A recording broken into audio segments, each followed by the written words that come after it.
ये भी बताइएगा क्योंकि ये तो एक नॉर्मल पुलिस की बात है और हमारे पास क्योंकि स्पेशल फोर्सेस भी लॉ एंड ऑर्डर मेंटेन करने के लिए बनाई गई हैं, जैसे डॉल्फिन पहले मुहाफिज होती थी, अब डॉल्फिन है। तो डॉल्फिन के क्या इख्तियारात हैं, क्योंकि बहुत सारी शिकायत डॉल्फिन के हवाले से भी आती हैं कि बहुत सारे लोगों को बग़ैर कसूर के किसी वजह से उनको थाने ले जाया जाता है और थोड़े से पैसों के बाद उनको छोड़ दिया जाता है। तो ये एक बहुत नॉर्मल प्रैक्टिस हो गई है। तो ये भी बताइएगा कि डॉल्फिन के क्या इख्तियार हैं? डॉल्फिन बेसिकली पुलिस की ही एक आगे एक विंग है जी, थोड़ा सा स्पीडी टाइप का वर्क करने के लिए एक बनाई गई स्पेशल फोर्स, जैसे कि लीड फोर्स बनाई गई थी, कमांडोज थे उसमें स्पेशल। इसी तरह डॉल्फिन है कि क्विक रिस्पांस के लिए कि अगर सिटी के अंदर कहीं पे कोई वकुआ होता है, कोई चीज़ आती है तो दूसरी थाने की पुलिस को जाते जाते को टाइम लगेगा। डॉल्फिन का काम ही गश्त है जी, कि वो एक गश्त करने वाली पुलिस है जो कि रोड्स पे ही रहते हैं वो। तो जैसे ही कोई कॉल आती है क्विक रिस्पांस के लिए वो वहाँ पे पहुँचते हैं, जैसे फर्स्ट एड आप कह लें डॉक्टरी लैंग्वेज में, ऐसे ही उन्होंने जाके वहाँ पे फर्स्ट एड सिर्फ देनी है और बाद में मुतलका पुलिस और लोकल पुलिस के हवाले उनको कर देना होता है। तो उसमें यंग किस्म के लड़के हैं जो, क्योंकि नई नई ये फोर्स बनी है सही, तो हर एक को फिर अपनी पावर दिखाने का, जैसे ये वार्डन्स थे उनसे गन्स ले ली गई, कुछ वाकयात ऐसे हुए, तो ये ऐसी हरकतें कर बैठते हैं फिर कि अपने आप को दिखाने के चक्कर में वो ऐसी हरकतें करते हैं। और एक टिपिकल सवाल भी मेरा सब, उसका भी जवाब देते जाइएगा कि लोग ये पूछते हैं अक्सर कि जी हमसे डॉल्फिन पुलिस ने या नॉर्मल थाने की पुलिस ने किसी भी नाके के ऊपर या रोक कर हमसे ड्राइविंग लाइसेंस मांगा गया, तो क्या इनके पास इख्तियार है कि किसी शख्स का ड्राइविंग लाइसेंस? पंजाब पुलिस के पास ये इख्तियार नहीं है ड्राइविंग लाइसेंस चेक करने का, सही, जब तक कोई नेग्लिजेंस उनके सामने, जब तक उनको बहुत ज्यादा मशकूक ना हो जाए, या उनके सामने किसी गाड़ी ने हिट कर दिया या उनके सामने किसी गाड़ी ने कोई ऐसी हरकत की कि जो किसी दूसरे के लिए जानलेवा साबित हो सकती थी या उससे कोई क्राइम सरजद हो सकता था, उस वक्त तक वो उस चीज़ का नहीं पूछ सकते। ठीक हो गया। मैं आफ्ताब कुरैशी साहब आपसे पूछना चाहूँगा कि जैसे हम बात कर रहे थे अभी, तो हमने बात की ऑपरेशंस के हवाले से कि ऑपरेशन में जो पुलिस का विंग है वो किस किस किस्म की वायलेशन करता है या इख्तियारात से तजावुज़ करता है और लोगों को हरास किया जाता है, वो रिश्वत तलब की जाती है।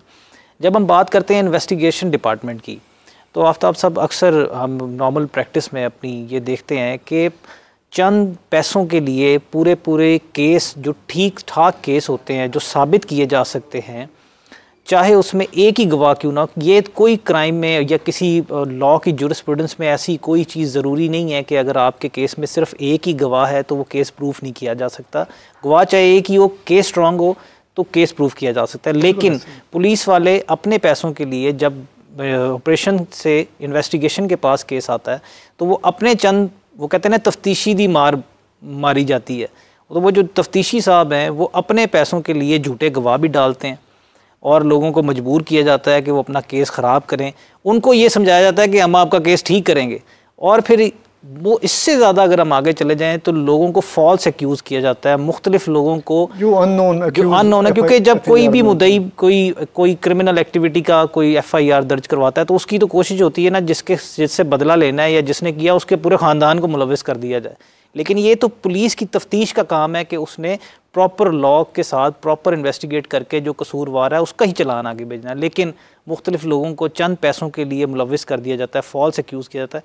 इसके बारे में क्या कहेंगे आप? जी, इसमें जिस तरह आपने कहा बिल्कुल ऐसे ही है कि लोगों को हरासा किया जाता है पैसे लेने के लिए और फिर उन्हें फॉल्स केसेस में इन्वॉल्व किया जाता है, और उसके साथ साथ वो कोशिश करते हैं कि जो प्रोसिक्यूशन का केस है वो उसे जो है जितना लिंगर ऑन करेंगे उतना वो जो है उससे मॉनेटरी बेनिफिट्स भी लेंगे। वो ये नहीं देखते कि जो अग्रीव्ड है जिसने FIR लॉन्च करवाई है उसका इससे नुकसान होगा।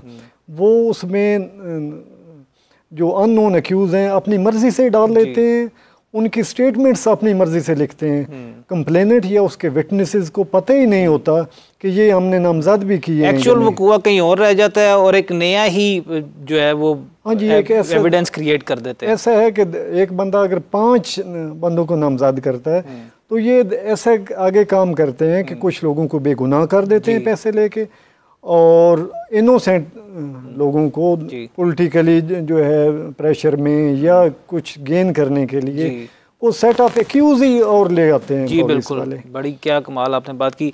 आमिर साहब, मैं आपसे पूछना चाहूँगा, कभी कभी हम देखते हैं जैसे आजकल नारकोटिक्स के ऊपर बहुत ज़्यादा सख्ती है, पॉलिसी है, तो नारकोटिक्स के मामलात में तो ये अमूमी तौर पर देखा जाता है कि जिस शख्स का एक दफ़ा पर्चे में नाम आ गया उसको हर दफ़ा ही पुलिस ने उठा लेना। और कई लोग तो ऐसे हैं जो राय रास्त पे आ भी जाते हैं और जो ये काम छोड़ देते हैं या वो नहीं इसमें मुलविस होते, फॉल्स एक्यूज़ करके उनके ऊपर ही जो है मुकदमा डाल के पैसे भी ले लिए जाते हैं और कहा जाता है कि चलें जी हम आप पे 9C का नहीं 9B का पर्चा दे देंगे। इसके बारे में आप क्या कहेंगे? मैं कहता हूँ ये जो FIR है ना, ये इंसान का कब्र तक पीछा करती। जी बिल्कुल ऐसे ही। अब एक शख्स का कैरियर तबाह करने के लिए ये बहुत है कि उसको किसी FIR में नॉमिनेट तबाह करने के लिए आप उसके ऊपर FIR करा दें। जी बिल्कुल ऐसे। क्राइम रजिस्टर होता है एक थाने के अंदर जिसके अंदर तमाम डिटेल्स लिखी होती हैं। ये फलाना बंदा हमने पकड़ा था, ये फलानी चीज़ उससे रिकवर हुई थी और उसको हमने छोड़ दिया, फाइन किया, कोर्ट के ले गए, चले, सब कुछ हो गया, कोर्ट ने उसको छोड़ दिया, वो सब कुछ हो गया, FIR ख़त्म हो, कुछ भी हो गया, छोड़ दिया। नया सचो आता है, वो आते ही क्या हमने बोलता है ले आओ जी। वो घर में सोए होते हैं, वो कोर्ट ने उनको रिलीज किया होता है, उन चार्जेस से रिलीज किया होता है, बरी हुए होते हैं, जी जी जी जी, उन पर वो साबित नहीं हुए होते, उठा के लेकर आया जी।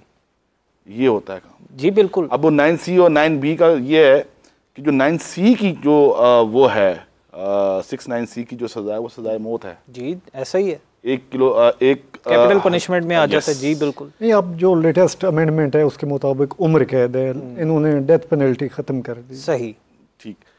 तो उन्होंने, अब आप ये समझिए, वो कहते हैं कि एक पाव है वो उसका 250 ग्राम का वो 6(9)(a) लगाते हैं, आधा किलो, तो वो तो उसके लिए भी होती है। किसी के पास 5 किलो निकल आती है, उसको बोलते हैं एक पाव लगा देंगे। किसी के पास से अगर एक सिगरेट का ही माल निकल आता तो उसके ऊपर जो है वो 6(9)(c) का जो है वो पर्चा दे देते हैं। जेलों में जाएं तो आमिर साहब लोग तो भरे पड़े हैं, नौजवान ऐसे हैं जिन्होंने किया ही नहीं, उनको उठा लिया गया, जिनके पास एक सिगरेट का भी माल निकला है तो उसके ऊपर 1 किलो डालकर उसको देखते क्या है माल किसके पास है।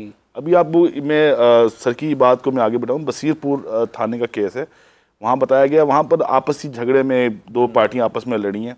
तो अब जो स्ट्रॉन्ग पार्टी है उसके उन्होंने 3 जो है वो बंदे जो है वो नामजद किए हैं। तो उनमें जो सबसे ज़्यादा मालदार है ना, पुलिस बस मुद्दई पार्टी को बोली, बाकी आप पूरे गाँव को आप नामजद कर दे, हम उनको पकड़ के थाने में ले जाएंगे, बंद कर देंगे।